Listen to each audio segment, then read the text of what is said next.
Hay un texto base que quiero que podamos recordar, incluso es como conclusión de este sermón, y lo encontramos en 1 de Timoteo capítulo 6, versículos 15 y 16. Por favor, se pueden poner de sus pies, se pueden levantar.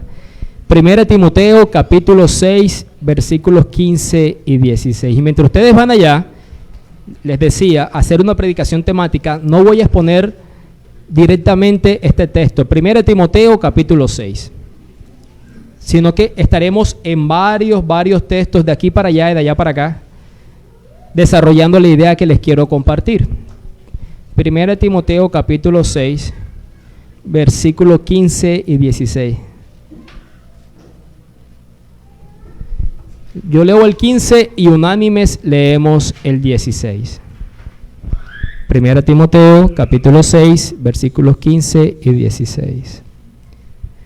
La cual a su tiempo mostrará el bienaventurado y solo soberano, Rey de reyes y Señor de señores. Juntos.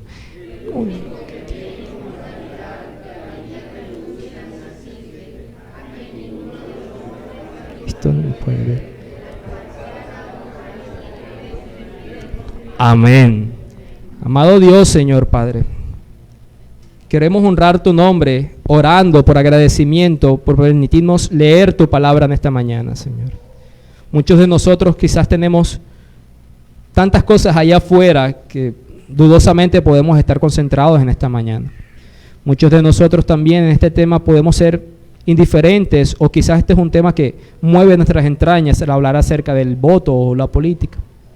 Pero Padre, Señor, al empezar la escuela dominical le decía a mis hermanos que tu palabra nos recuerda que sea que comamos o bebamos, todo lo hagamos para la gloria de tu nombre, Señor. Y al leer este texto nos recuerdas que tenemos un rey, y ese rey se identifica como Rey de reyes. Y delante de ese rey nos presentamos en esta mañana. Ayúdanos a recordar a nuestra conciencia, Señor, que debemos reverencia a ti y sometimiento voluntario si nos identificamos como pueblo tuyo. Queremos también honrar, Señor, porque sabemos las limitaciones que tiene el predicador y aún, Señor, las limitaciones que tiene esta audiencia para concentrarse al momento de ser expuesta a tu palabra. Pero también conocemos de tu ilimitada capacidad para llevar tus planes a cabo. Tú has decidido, Señor, traer los corazones de la vida a la muerte espiritual, de la muerte a la vida espiritual, Señor, por medio de la predicación del Evangelio. Has decidido sustentar a tu iglesia, santificarla, purificarla, lavarla, limpiarla por esta misma palabra. Por eso decía Jesús, yo te pido no que los saques del mundo, sino que los guardes, que los limpies con tu palabra, porque tu palabra es verdad. Y ayúdanos, Señor, aún en este tema, que tu palabra sea expuesta delante de nosotros y que tu Espíritu Santo la aplique con todo tu poder para ser transformados en este tema que queremos tocar, Señor. Oramos porque reconocemos nuestra dependencia de ti. Oramos porque no queremos glorificar a otro que no seas tú, Señor. Oramos porque tú eres nuestro Dios, nosotros somos tu pueblo y esa es la mayor bendición. Bendito seas, Padre. Amén y amén. Pueden sentarse, por favor.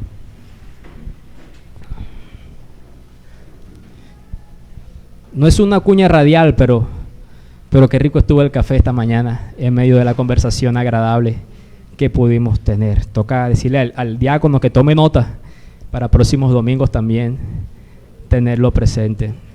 Sin embargo, también, antes de dar paso al sermón, ustedes reconocen las restricciones que tiene el tema del tapaboca, y digo restricciones más bien en la conciencia de cada quien. Valledupar sigue siendo una ciudad donde todavía no podemos tener como uso libre del no tapabocas, pero también entendemos que en este punto, y hemos aprendido a lo largo del tiempo de esta enfermedad, que tampoco es mucho lo que favorece. No está de más recordarnos cualquier síntoma gripal, solo por ser gripa, pues abstenernos de venir, estar en nuestras casitas, pero también hacerlo cuando estamos aquí con la tranquilidad de conciencia de que nuestro Señor reina y gobierna. Ser prudentes, pero al mismo tiempo tranquilos en que el Señor dirige nuestras vidas. ¿Quién por preocuparse puede añadir un día más a lo que ha de vivir? Como les decía, durante la escuela dominical, esta temática la íbamos a dividir dentro de la escuela y durante el sermón. Les decía que quizás el sermón iba a durar unos 30, 35, por mucho unos 40 minutos, porque era juntar las dos temáticas, y si de pronto se hacía en una sola, nos privaríamos del espacio primero de las preguntas que tuvimos y segundo, pues quedaría muy extenso la enseñanza como tal. ¿Qué vimos en la escuela? Lo que intentamos ver es el tipo de cosmovisión de la política predominante en Latinoamérica, no necesariamente en nuestro país, sino en Latinoamérica o en Hispanoamérica en realidad. Y vimos los principios del socialismo definidos por uno de sus creadores, Carlos Marx. Vimos también el principio de la cosmovisión cristiana, desde ese mandamiento de amarás a Dios sobre todas las cosas y amarás al prójimo. También indagábamos un poco si la solución del cristiano se halla en crear grupos políticos y ser liderados por pastores. Y yo les decía que aunque sus propuestas de gobierno se ajustan a las escrituras, para mí a nivel personal es un mensaje confuso decirle al mundo que el cambio que necesita la sociedad proviene por políticas gubernamentales y no por la proclamación del evangelio. Decía Charles Spurgeon: si Dios me ha llamado a ser uno de sus heraldos, pastores, no me rebajaré a ser rey de Inglaterra. Y eso deja ver el alta estima que él tenía de este oficio ministerial que es ser pastor. Y comprender también lo que el Señor hace por medio de sus profetas, heraldos, predicadores que anuncian el evangelio. Ahora, la conclusión de la escuela dominical era no decir todavía por quién sí votar. Les decía, eso lo hablaremos durante el sermón.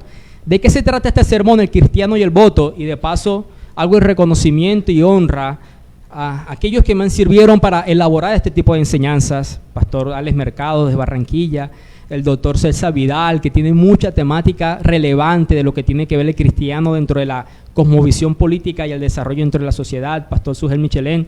Y digo esto porque en realidad reconozco que hay personas con mayor bagaje que yo en exponer este tipo de temas, y no hay nada nuevo bajo el sol, y creo que el Señor le ha dado dones a estos hermanos para transmitir este tipo de verdades.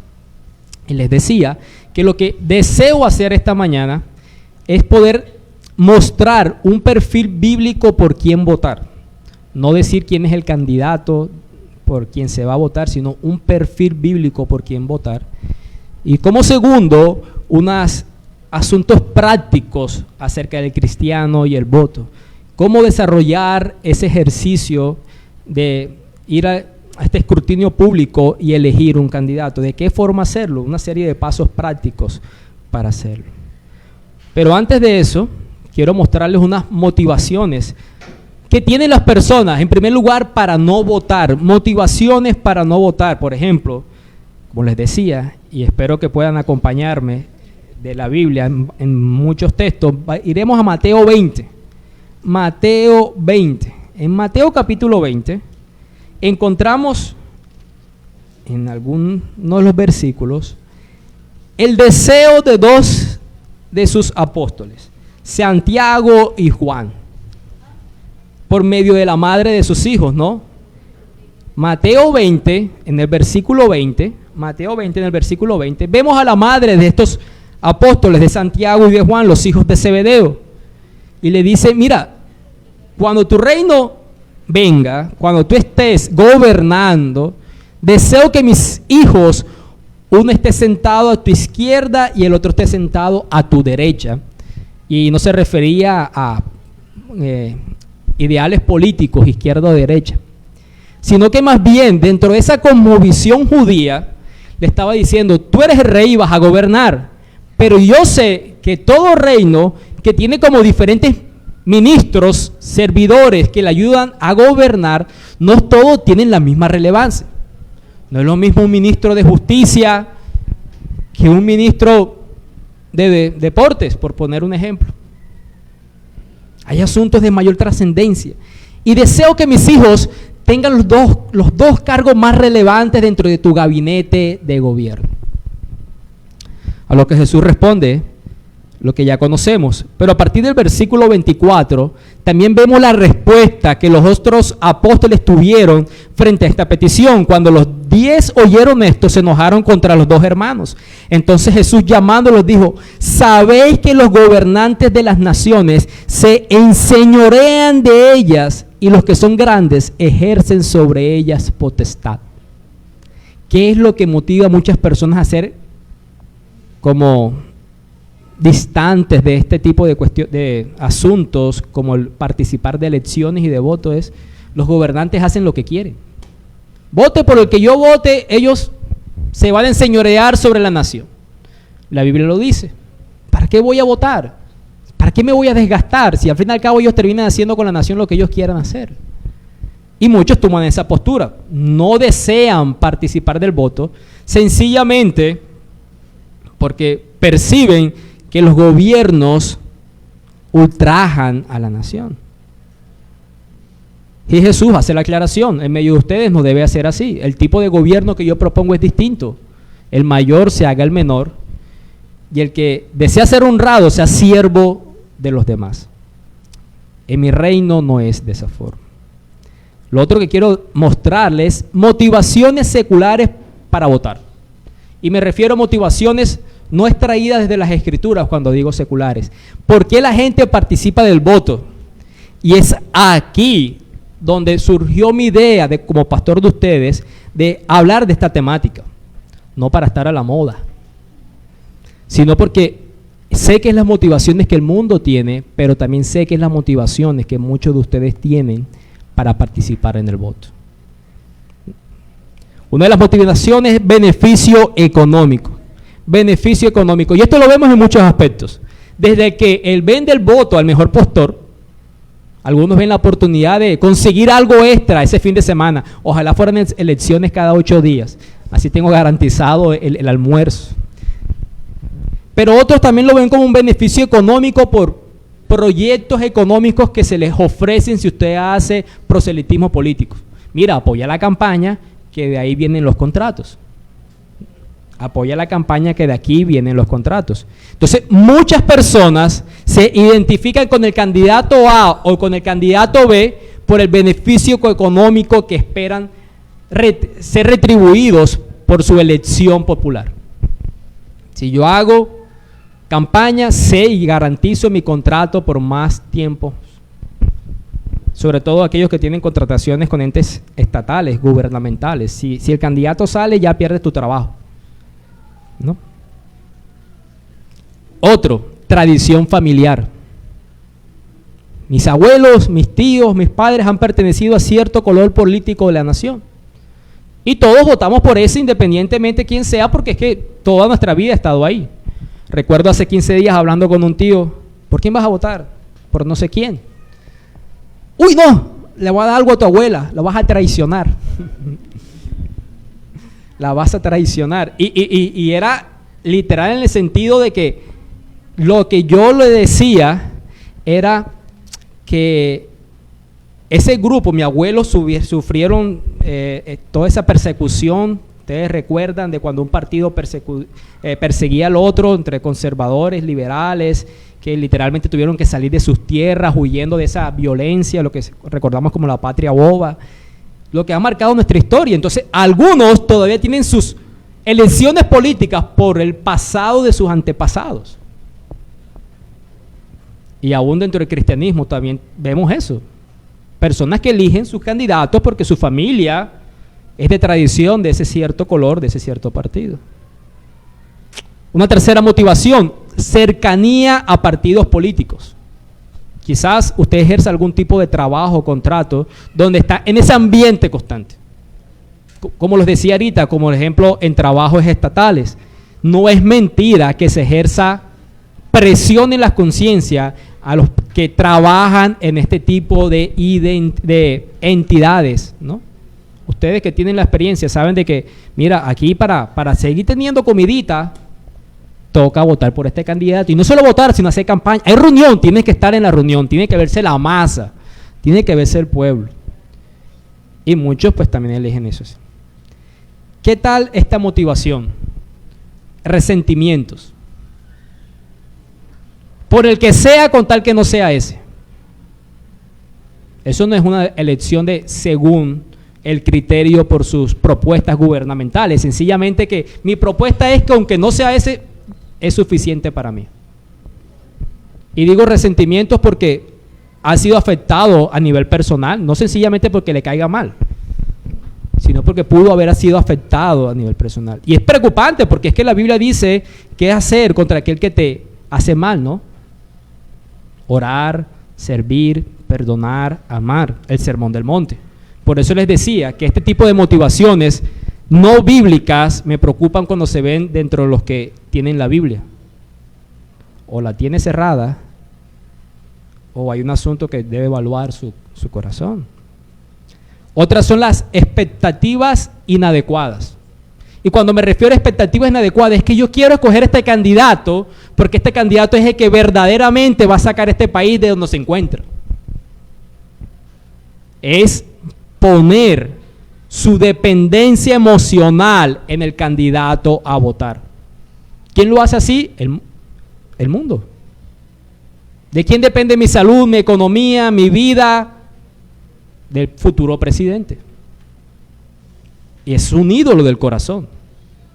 Y muchas veces, que es lo que yo les decía que me preocupa de ese movimiento cristiano político, es hacer ver que el avance de la iglesia, la proclamación de las verdades, depende si el presidente es cristiano o no. Y como leíamos en Habacuc, cuando Habacuc presentaba su queja delante de Dios por las injusticias sociales que se veían en la nación, Habacuc capítulo 1, lo que Dios decide usar es una nación pagana, los caldeos, para llevar a cabo sus fines y propósitos. Pero Habacuc al final mira y ve en el santo templo de Dios a Dios todavía gobernando y reinando. El creyente no debería escoger su candidato político por quién votar, porque sus expectativas estén en que por ese candidato la situación en la nación va a cambiar. Y la última que se me ocurrió es, yo voto por ese para no perder el voto. Es que se ajusta más como a mi cosmovisión cristiana, pero ese voto es perdido. Y no me gusta perder en nada, ni siquiera en las elecciones.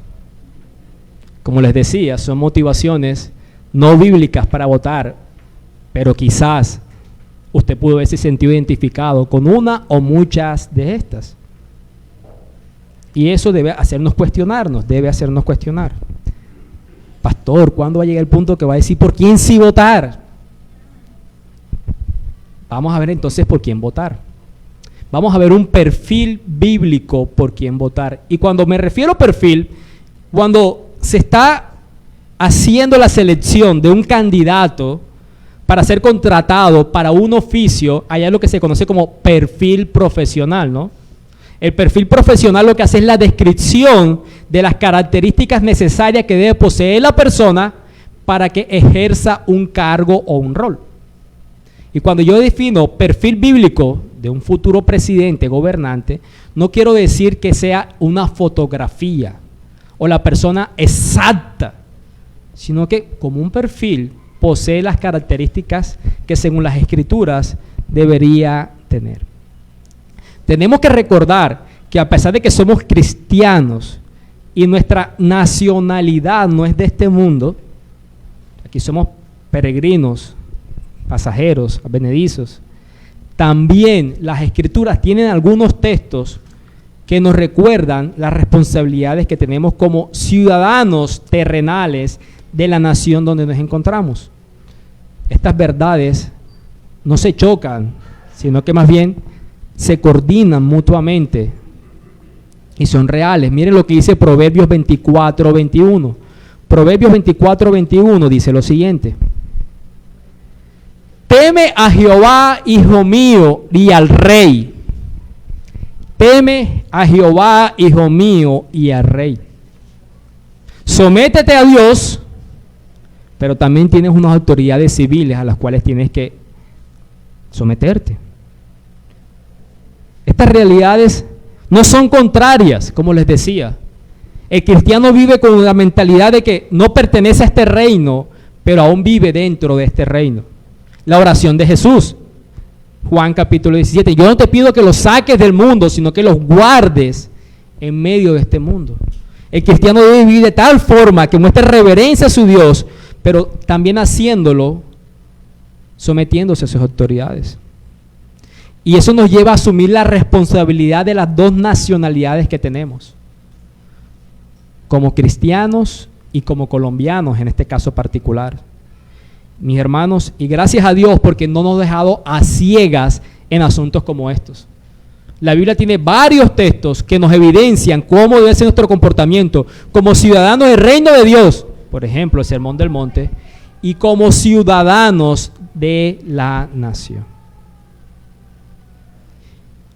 Yo lo quiero definir, como les decía, que para ver un perfil tenemos que reconocer que ningún humano encaja a la perfección de lo que vamos a ver a la luz de la Escritura. No existe un candidato que usted lo diga y lo ponga como una fotografía. Por ejemplo, si yo hablo de blanquito, ojos verdes, estatura 70 centímetros, que se sonríe con todos, parece un ángel caído del cielo, ustedes, y en medio de aquí los que están ustedes, dirían con nombre propio, ¿quién es? Pablo José. Pablo José. Mi niño, con esa descripción en medio de nosotros es el único que la cumple. Entonces podríamos decir una fotografía. Pero sencillamente digo dos ojos, una nariz, dos orejas. Es una descripción en la que cualquiera de nosotros puede encajar, pero no necesariamente a la perfección.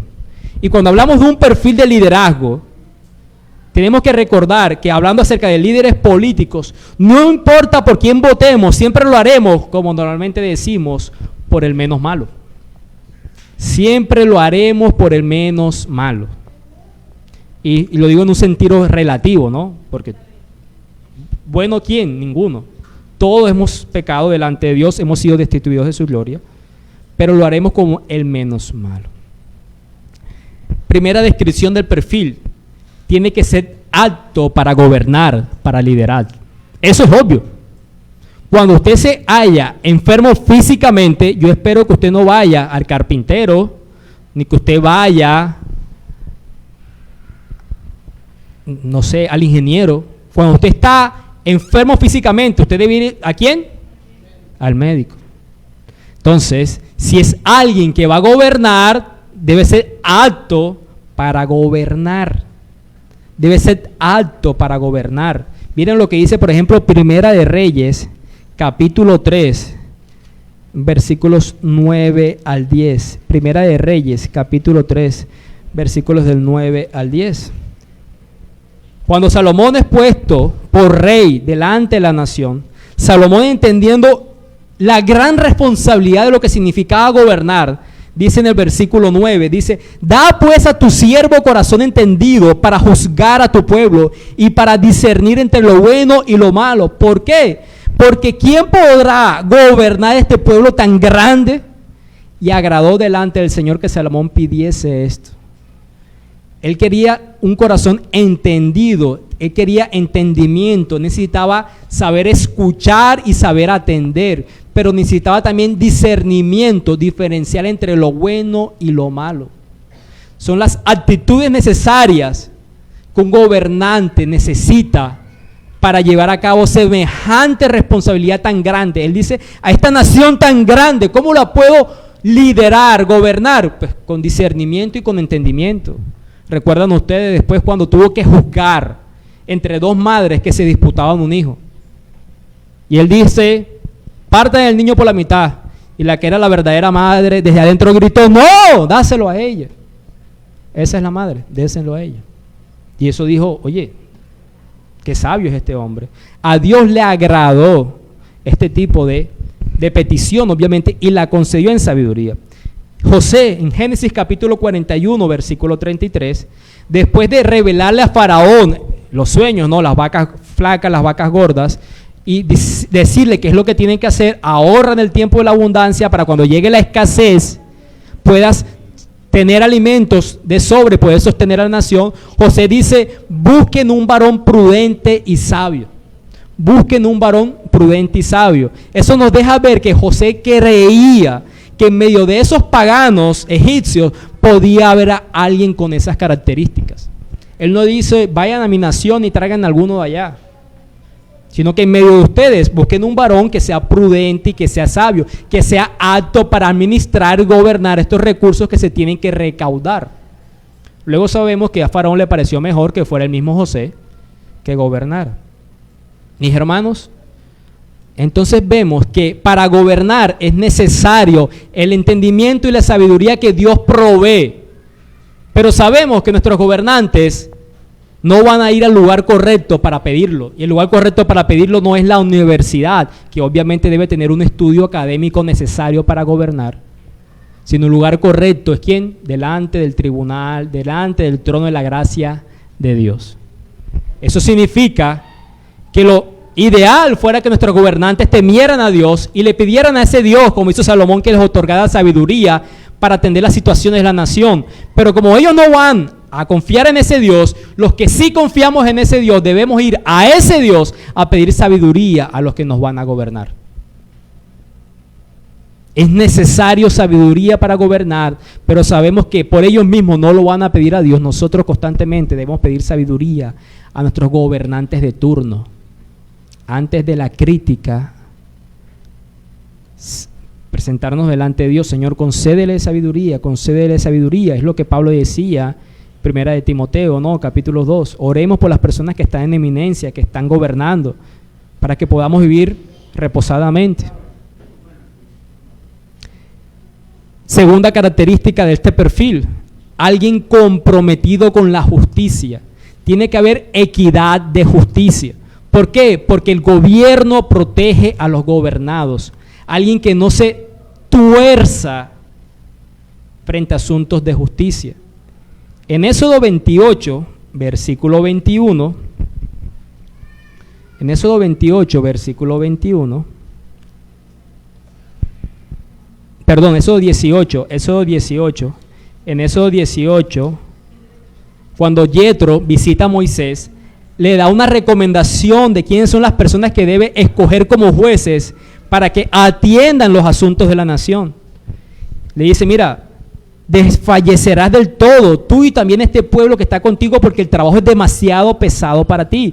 No podrás hacerlo tú solo. Y el versículo 21 le dice, además, escoge tú de entre todo el pueblo varones de virtud, temerosos de Dios, varones de verdad, que aborrezcan la avaricia, y ponlos sobre el pueblo por jefe de millares, de centenas, de 50 y de 10. Que aborrezcan la avaricia, varones de verdad, que hagan equidad de justicia. Deuteronomio 16. Éxodo 18, 21 vimos ahorita. Ahora Deuteronomio 16, versículos 18 al 20, dice lo siguiente. Acerca de los jueces que tenían que gobernar a la nación. Jueces y oficiales pondrás en todas tus ciudades, que Jehová tu Dios te dará en tus tribus, los cuales juzgarán al pueblo con justo juicio. No tuerzas el derecho, no hagas acepción de personas, ni tomes soborno, porque el soborno ciega los ojos de los sabios y pervierte las palabras de los justos. La justicia seguirás, para que vivas y heredes la tierra que Jehová tu Dios te da. Los que imparten justicia deben hacerlo con equidad, no dejándose sobornar, no haciendo acepción de personas, no llamando a lo bueno malo y a lo malo bueno. Es el mismo argumento de Pablo en el Nuevo Testamento, para que de pronto no piense que eran solamente leyes del Antiguo. En Romanos capítulo 13, Pablo hace la descripción de por qué Dios instituye un gobierno. En Romanos capítulo 13, versículos 3 y 4 dice, porque los magistrados no están para infundir temor al que hace el bien, sino al malo. ¿Quieres pues no temer la autoridad? Haz lo bueno y tendrás alabanza de ella, porque es servidor de Dios para tu bien. Pero si haces lo malo, teme, porque no en vano lleva la espada, pues es servidor de Dios, vengador para castigar al que hace lo malo. El que ocupa esos lugares de eminencia, de liderazgo y de gobierno, están para ser siervos de Dios, diáconos de Dios. para impartir justicia con equidad. Una luz sobre el candidato por el cual deberíamos votar. Ustedes recuerdan que hace unos años atrás la nación votó por un proceso de paz. ¿Y por qué los cristianos votaban que no? En ese entonces no nos congregamos, algunos de ustedes aquí, la gran mayoría. ¿Pero por qué votábamos que no? ¿Qué es lo que sucede con ese tipo de estatutos que buscaban reglamentar? Que había un reconocimiento, ni siquiera verbal, porque en muchos casos no se hizo, sino que más bien que se hacía como un borrón y cuenta nueva en el expediente judicial de los responsables de estos delitos. Estos días escuchaba un término como un perdón social, fue un término que salió por ahí. Ok. ¿Cómo Dios? Pero es que si estamos hablando de perdón, los cristianos modelamos el perdón, sí, sí. ¿Cómo Dios dice que es su perdón? El perdón que Dios nos otorga no lo hace por la sinceridad de nuestra confesión, que debe ser sincera cuando hemos pecado contra Él. Usted debe confesar sus pecados, porque la Biblia dice que Él es fiel y justo para perdonarnos y limpiarlos. Debe haber una confesión sincera, porque si es deshonesta la confesión, lo que hace es añadir más culpa a la culpa. Pero la base del perdón que Dios otorga no es la sinceridad de nuestra confesión, eso sería obras. Y Dios otorga el perdón por la justicia satisfecha en la persona de Cristo. Dios concede perdón porque las demandas de su justicia, el culpable sea castigado, lo hace, sus delitos, no en usted, sino un sustituto que es Cristo. Dios nunca otorga el perdón meramente en el olvido, sino porque su justicia es plena y satisfecha. Al que no conoció pecado, por nosotros lo hizo pecado, para que fuéramos hechos justicia de Dios en él. El perdón se concede en aquellos donde se aplica la justicia, no donde se ignora. Por eso decíamos, eso no es verdadero perdón. ¿Por qué? Porque no es el modelo bíblico que tenemos de perdón. Eso es un mensaje erróneo, puedes hacer lo malo y puedes ser librado. Tercera característica, además de ver que es alguien comprometido con la justicia, no se enseñorea sobre la ley, no se enseñorea sobre la ley. Mis hermanos, en campaña política todos lucen perfectos. Los quiere la abuelita, el de la tienda, el vecino, los quiere todo el mundo. Y es cierto que algunos que tienen algo de bagaje político, es comprobable que no son así. Pero en términos generales, pudiéramos decir que su honestidad puede ser creíble.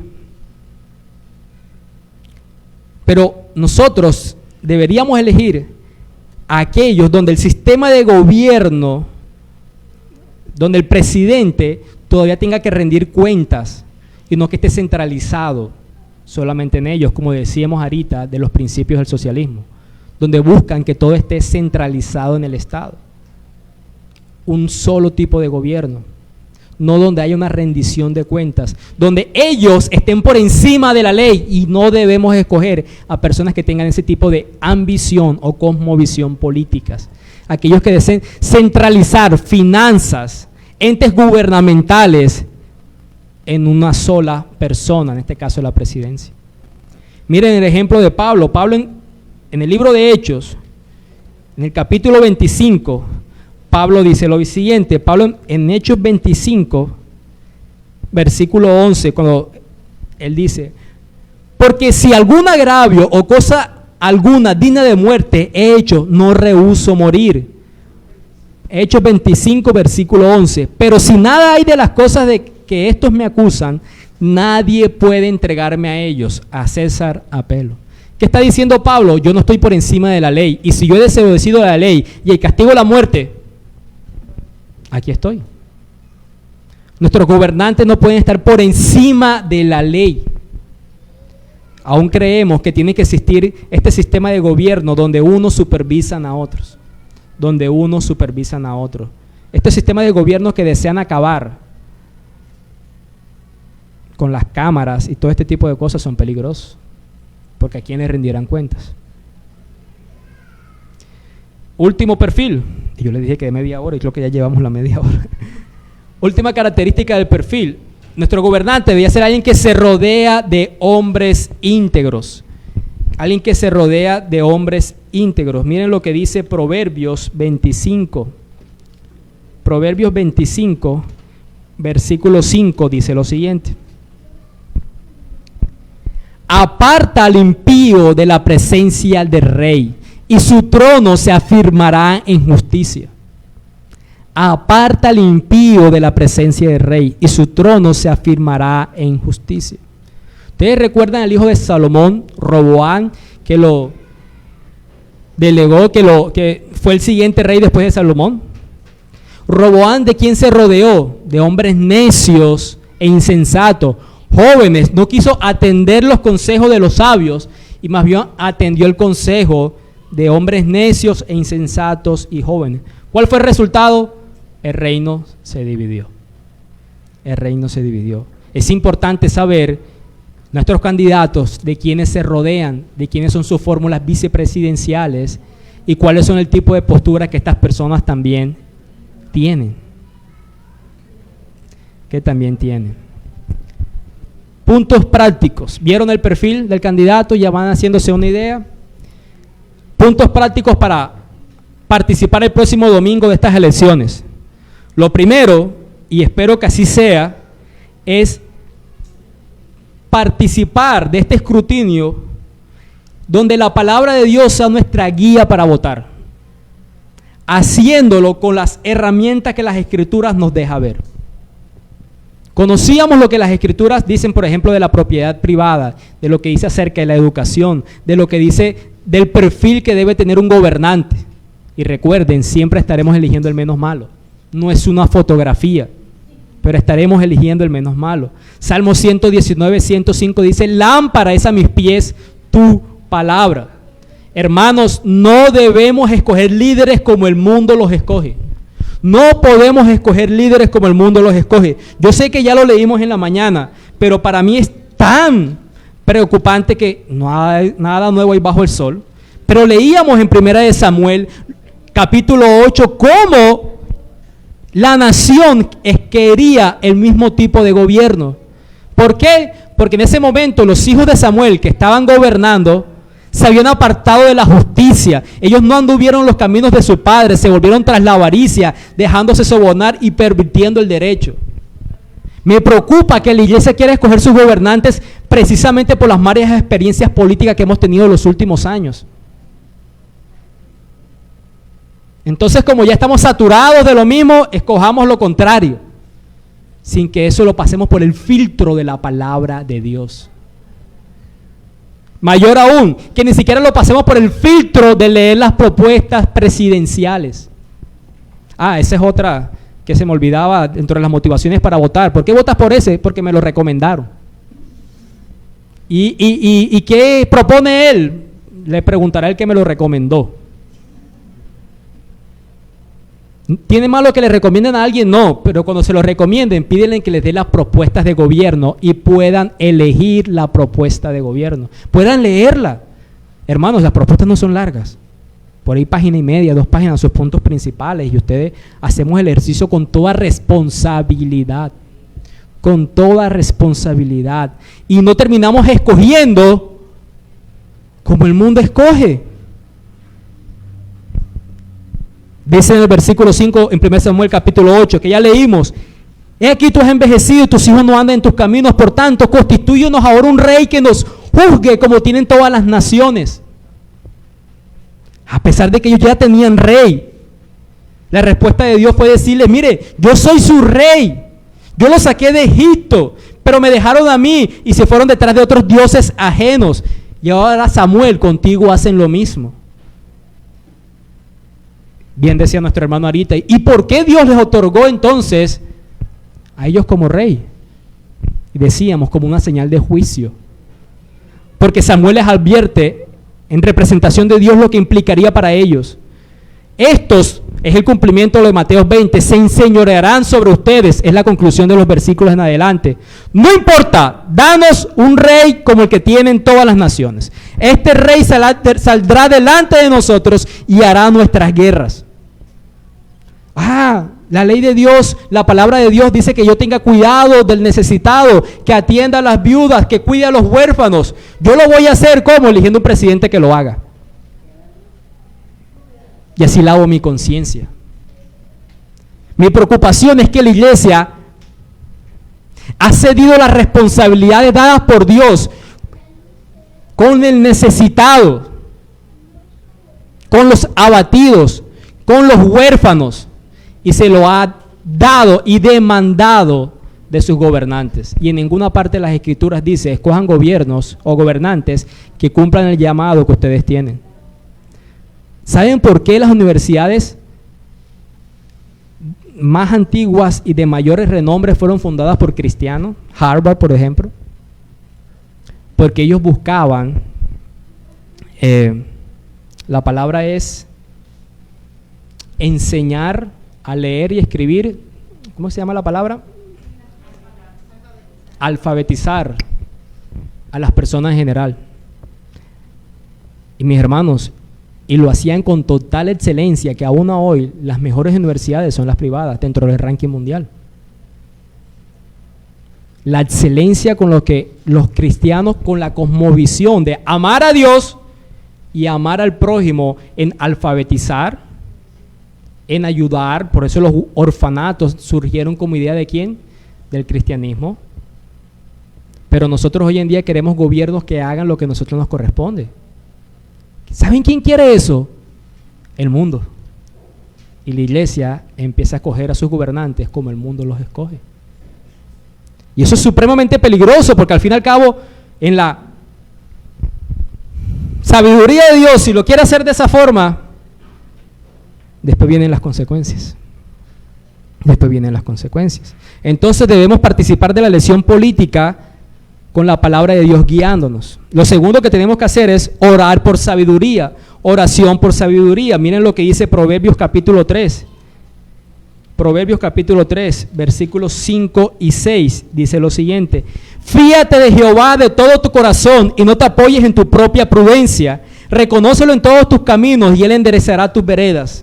Voy a votar por ese porque mi corazón me lo dicta. Nuestro corazón no estaba para ser seguido, sino para ser guiado. ¿Y guiado por quién? Por nuestro Dios. No nos hagamos sabios en nuestra propia ignorancia. No escojamos a los líderes con las motivaciones que vimos en el inicio, por tradición familiar, por beneficios económicos, por las que ya vimos. Hagamos la independencia de Dios en oración, leyendo las propuestas de gobierno.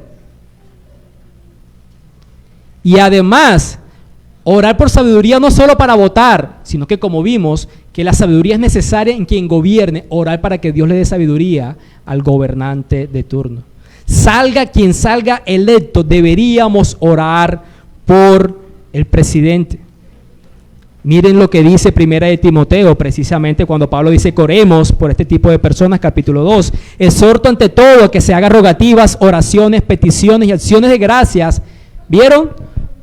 Oraciones, peticiones por los gobernantes, pero acciones de gracias también.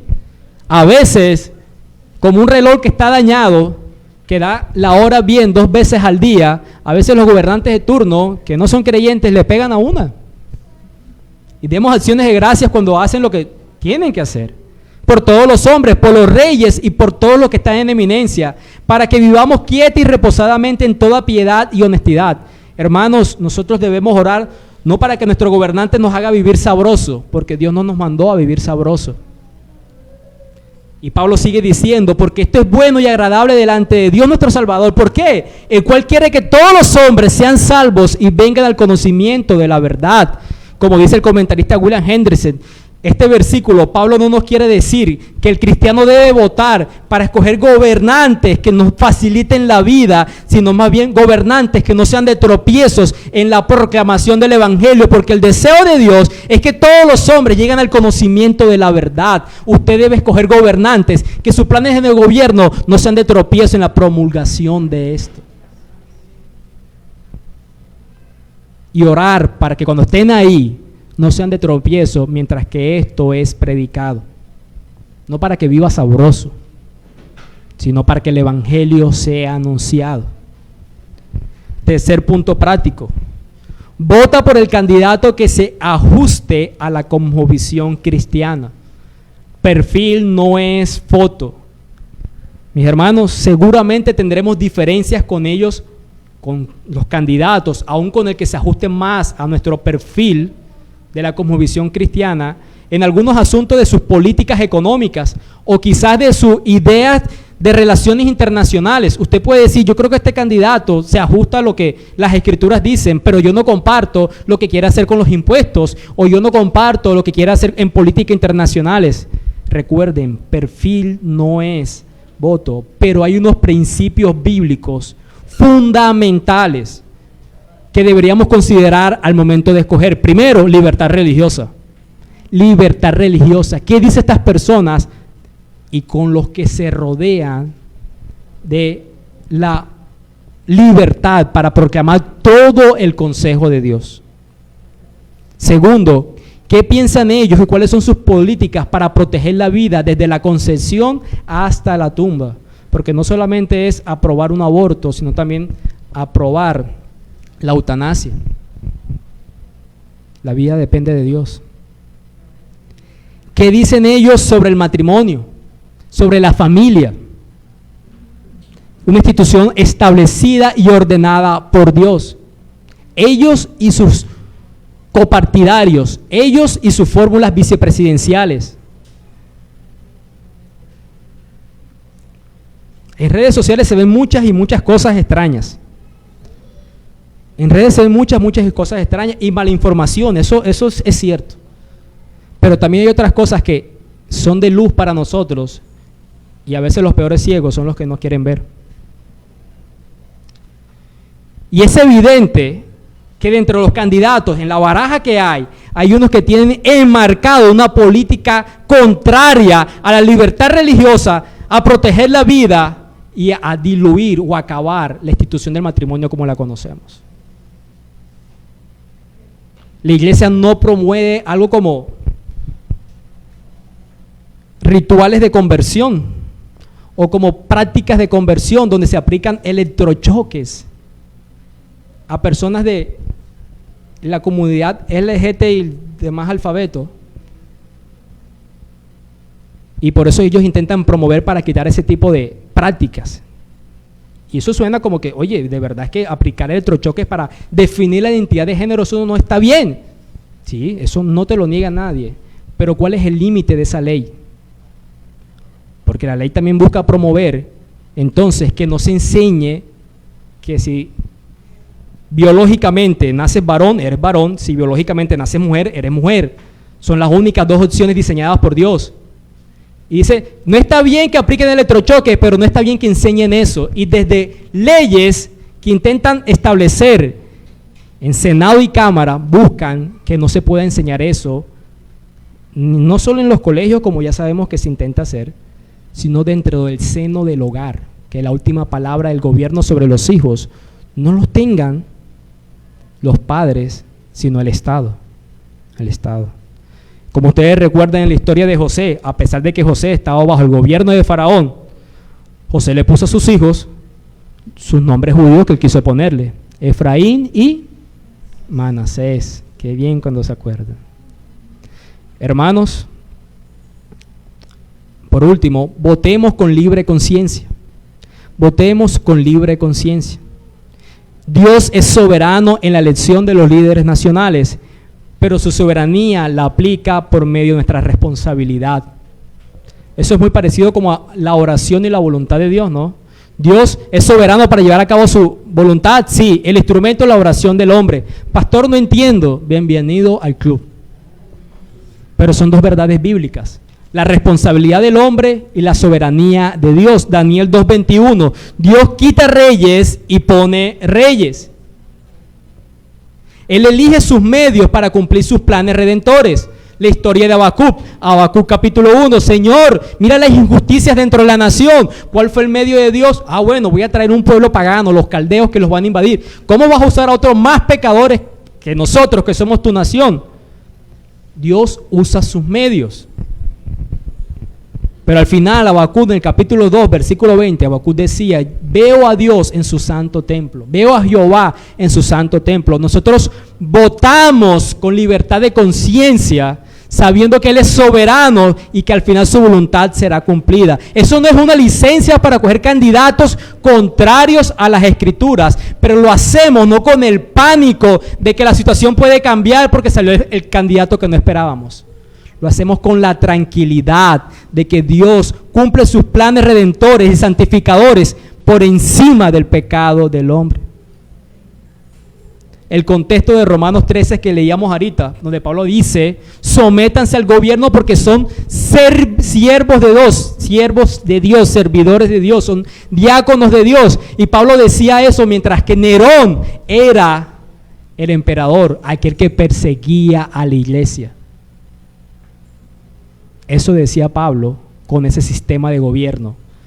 Aún con ese gobernante que tenemos, Nerón es un diácono de Dios, es un siervo de Dios, aunque ellos no se ven a sí mismos de esa forma. Hermanos, votemos, porque cuando votamos damos nuestra aprobación. Y lo mismo cuando no lo hacemos. Sé que al final puede parecer como difícil, pero es que ¿de dónde escojo? Del menos malo. Del menos malo. Y deja el resultado en manos de Dios. Aplicaciones. En este asunto, hermanos, como yo les decía, mi carga proviene muchas veces en que estamos haciendo las cosas como el mundo las hace. Y nosotros no fuimos llamados a hacer las cosas como el mundo las hace. Pablo, encontrándose en una de sus cárceles, que ya era muy cotidiano verlo en cárcel, estableció lo siguiente en Filipenses capítulo 2, versículos 14 y 15. Pablo dijo lo siguiente: haced todo sin murmuraciones y contiendas, para que seáis irreprensibles y sencillos, hijos de Dios sin mancha, en medio de una generación maligna y perversa, en medio de la cual resplandeceréis como luminares en el mundo. Querida iglesia, la forma en la que usted debe actuar en este contexto del voto y de la política es hacerlo en medio de una generación maligna y perversa, de tal forma que usted resplandezca como un luminar en el mundo, no manteniendo las contiendas que el mundo tiene por temas políticos y dividiéndose por política. Cristo vino a derrumbar el muro que había entre gentiles y judíos para que la iglesia levante muros por simpatizantes políticos. En el cielo, con el hermano con el que usted pelea por temas políticos, ya no va a simpatizar con ningún líder político en ese contexto, porque él lo hace y se divide aquí en la tierra. La elección del voto no tiene que ser algo que nos divida, porque eso sucede en el mundo. La elección del voto no tiene que ser con las motivaciones que el mundo escoge. Nuestro deseo de presidente no debe ser como el deseo del mundo. Nuestro deseo debe ser de tal forma que resplandezcamos con la luz de Cristo en nuestros corazones al elegir nuestros gobernantes de turno. Y mire que dice Pablo, van a hacerlo en medio de una generación maligna y perversa. Y nuestra última aplicación es, mis hermanos, no podemos esperar que este perfil que yo describí de un gobernante sea hallado en un ser humano. El verdadero gobernante, donde procede la sabiduría ideal para gobernar, donde está comprometido con toda justicia, donde no se enseñorea sobre los hombres, es Cristo. ¿Qué leíamos en 1 Timoteo capítulo 6, versículos 15 y 16? Decíamos que nuestro soberano, Rey de reyes, Señor de señores, de todos los reyes, Él es distinto. En Él se halla la verdadera sabiduría, es la fuente de sabiduría. En Él se halla la perfecta justicia. Está tan comprometido con la justicia que decidió encarnarse, haciéndose siervo, tomando forma de hombre, no aferrándose a su gloria de ser Dios como algo que retener, y vino a servir a viles y pecadores como tú y como yo. Ese es su compromiso con la justicia, para reconciliarnos con el Padre por la eternidad, por siempre y para siempre. Es el único que tiene inmortalidad, en el que habita la luz inaccesible, a quien ninguno de los hombres ha visto ni puede ver. A Él sea la honra y el imperio sempiterno por siempre. Ese es nuestro Rey de reyes y Señor de señores. Ese es nuestro gobernante, y por su obra amorosamente nos sometemos a Él y servimos a Él. Amén. Vamos a orar. Padre Dios, Señor, bendito eres por tu misericordia y por tu bondad. Bendito eres por la gracia que nos das de poder conocer características necesarias de un gobierno, Señor. Orábamos que tú eres toda fuente de sabiduría, y orábamos para comprender, o aprendíamos que debemos orar para comprender que las elecciones en toda nuestra forma de vivir debemos hacerlas a la luz de las Escrituras. Fue una condenación para la nación hacer las cosas como el mundo las hace. Y quiero que la iglesia, no solo esta iglesia local, sino aquellos que puedan escuchar este mensaje, comprendan que debemos vivir en medio de una generación perversa y maligna como luminares del mundo. Aún nuestras elecciones políticas marcan la diferencia, y no escoger como el mundo escoge. Padre, permítenos ser responsables y participar de las elecciones del próximo domingo, y que lo podamos hacer no entrando en pánico, sino confiados de que tú eres soberano, de que tú eres nuestro Rey de reyes y Señor de señores. Amamos tu compromiso con la justicia, porque tu compromiso con la justicia fue lo que nos reconcilió contigo. Padre, te pido también que bendigas mi predicación ahora en la iglesia Providencia, me permita servir a estos hermanos también, y que mis hermanos terminen de pasar un resto de mañana compartiendo en medio de ti, así como las madres por las cuales también oro, porque ver a una madre, Señor, es ver a alguien que se niega a sí mismo por la vida de otro, y es lo que el Evangelio nos enseña. El Evangelio nos muestra, Padre Celestial, que para que algunos tuvieran vidas, Cristo tuvo que dar su propia vida, y la maternidad es un ejemplo vívido de eso. Ellas renuncian a sí, mueren a sí mismas para que estas pequeñas criaturas también tengan vida propia, Señor. Honramos a todas las madres, Padre, y pedimos que el Evangelio sea la satisfacción en sus corazones, y que los esposos y los hijos honremos a todas las madres. Bendito seas, Padre. Amén y amén.